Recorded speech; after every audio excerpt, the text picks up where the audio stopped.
نحمده ونصلي على رسوله الكريم. أعوذ بالله من الشيطان الرجيم. بسم الله الرحمن الرحيم. الحمد لله رب العالمين الرحمن الرحيم مالك يوم الدين. إياك نعبد وإياك نستعين. اهدنا الصراط المستقيم صراط الذين أنعمت عليهم غير المغضوب عليهم ولا الضالين آمین. جس سورت کی آپ کے سامنے تلاوت کی گئی ہے اس کو سورۃ الفاتحہ کہا جاتا ہے. اس سے اللہ کی کتاب کی افتتاح ہوتی ہے، آغاز ہوتا ہے. یہ وہ عظیم سورت ہے جس کے کئی نام ہیں. اس کو شفا بھی کہا گیا ہے، 7 آیات بھی کہا گیا ہے، 7 مثانی. اور یہ وہ عظیم سورت ہے جس کے بارے میں اللہ عز و جل فرماتا ہے کہ میں نے نماز کو اپنے اور اپنے بندے کے درمیان تقسیم کر لیا، اور اس سے مراد سورۃ الفاتحہ ہے. جب انسان کہتا ہے الحمدللہ رب العالمین، اللہ عز و جل جواب میں فرماتا ہے حمدنی عبدی. انسان کہتا ہے ساری تعریفیں ایک اللہ کے لیے. اللہ کہتا ہے میرا بندہ میری تعریفیں کر رہا ہے. یہ سورت شفا ہے. حدیث میں آتا ہے ایک بستی کے سردار کو بچھو نے کاٹ لیا. صحابہ کا اس بستی کے پاس سے گزر ہوا. انہوں نے کہا تم میں سے کوئی دم کرنے والا ہے؟ اس صحابی نے اس سردار کے اوپر سورۃ الفاتحہ پڑھ کر دم کیا اور قصہ رسول اللہ صلی اللہ علیہ وسلم کو سنایا. اللہ کے نبی علیہ الصلوۃ والسلام نے فرمایا تجھے کس نے بتایا کہ یہ سورت شفا ہے؟ اس سورت کی اہمیت اتنی زیادہ ہے کہ رسول اللہ صلی اللہ علیہ وسلم فرماتے ہیں لا صلاۃ لمن لم یقرأ بفاتحۃ الکتاب. جو سورۃ الفاتحہ کی تلاوت نہیں کرتا اس کی نماز نہیں ہوتی. رسول اللہ صلی اللہ علیہ وسلم فرماتے ہیں جو نماز پڑھے اور فاتحہ نہ پڑھے اس کی نماز خداج خداج خداج، ناقص ہے ناقص ہے ناقص ہے، تمام نہیں ہے، مکمل نہیں ہے. آئیے ذرا اس صورت پہ غور تو کریں جسے آپ اور میں ہر نماز کی ہر رکعت میں تلاوت کرتے ہیں. اس کے ترجمہ اور معانی پر توجہ کریں. یہ سورت کیا کہتی ہے؟ یہ سورت کیا اطلاع دیتی ہے؟ یہ سورت کیا منہج سکھاتی ہے؟ یہ سورت کس قسم کے علوم کا ذخیرہ لیے ہوئے ہے؟ الحمدللہ رب العالمین، تمام کی تمام تعریفیں خالص ایک رب کے لیے، اللہ کے لیے. الحمدللہ، ساری تعریفیں اللہ کے لیے. آپ کسی کی جتنی چاہے تعریف کر لیں وہ تعریف حقیقت کے اندر اللہ کی ہے.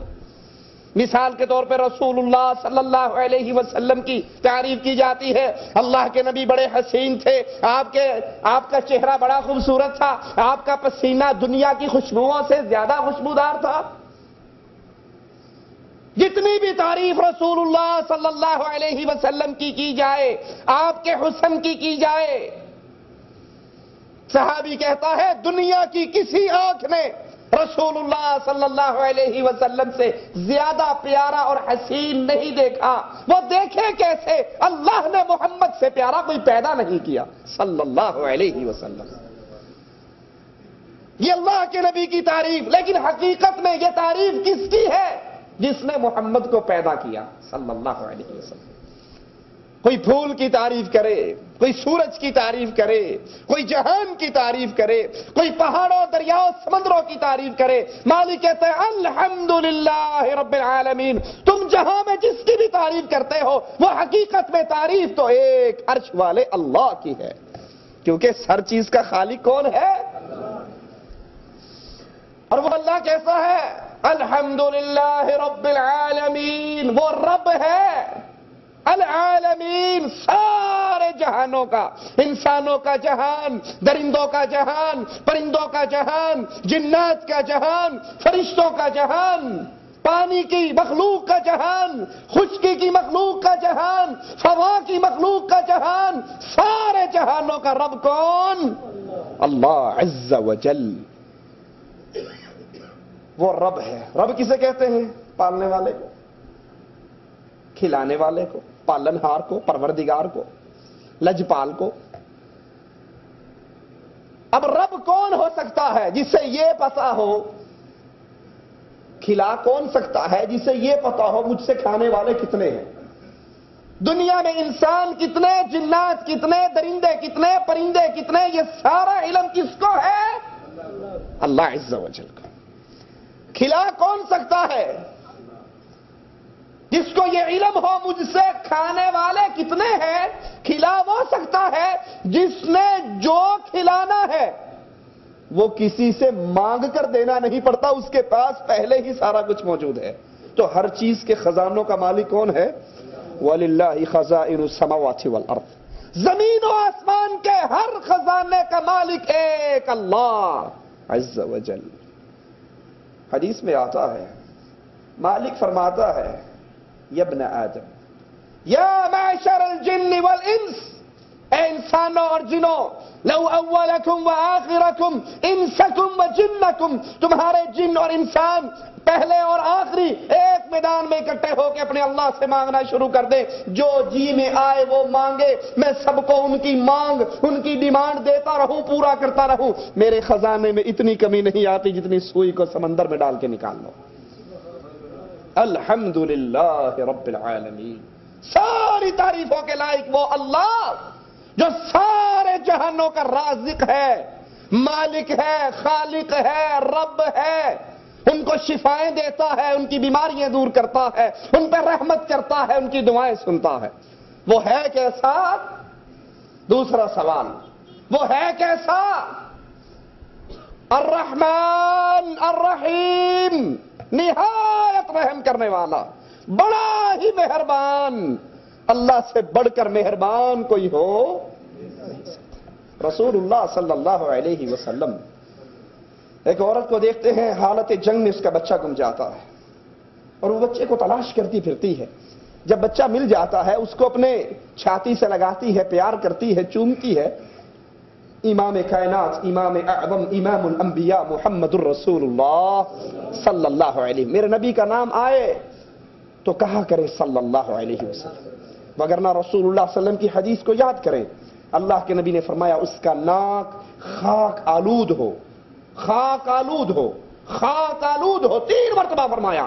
صحابہ نے کہا یا رسول اللہ صلی اللہ علیہ وسلم کس کا؟ یہ بد دعا کس کے لیے؟ فرمایا جس کے سامنے میرا نام لیا جائے اور مجھ پہ درود نہ پڑھے صلی اللہ علیہ وسلم۔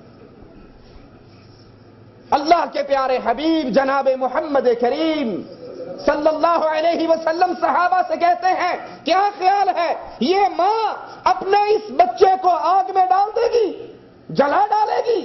کہا نہیں یا رسول اللہ صلی اللہ علیہ وسلم، یہ ماں تو اپنے بچے کو نہیں جلائے گی۔ کہا اس ماں کے دل میں جو محبت ہے وہ محبت کا ایک حصہ ہے، 99 حصے میرے اللہ کے پاس ہیں۔ وہ محبت کرنے والا الرحمن، اتنا مہربان۔ کافر اللہ کو نہیں مانتے، عیسائی اللہ کے نعوذ باللہ بیٹا کہتے ہیں عیسیٰ کو، یہودی عزیر کو بیٹا کہتے ہیں، کفار اللہ کا انکار کرتے ہیں۔ اللہ اتنا مہربان ہے، سورج کی روشنی ان کو بھی مل رہی ہے، پانی ان کو بھی مل رہا ہے، رزق ان کو بھی مل رہا ہے۔ وہ اتنا مہربان ہے، اپنے دشمنوں کو خود کھلاتا ہے۔ الرحمن الرحیم، وہ اتنا مہربان، وہ کہتا ہے اے آدم کے بیٹے تو چل کر آ، میں دوڑ کر آؤں گا۔ تو بالش آ میں بازو آؤں گا، تو اپنے دل میں یاد کر میں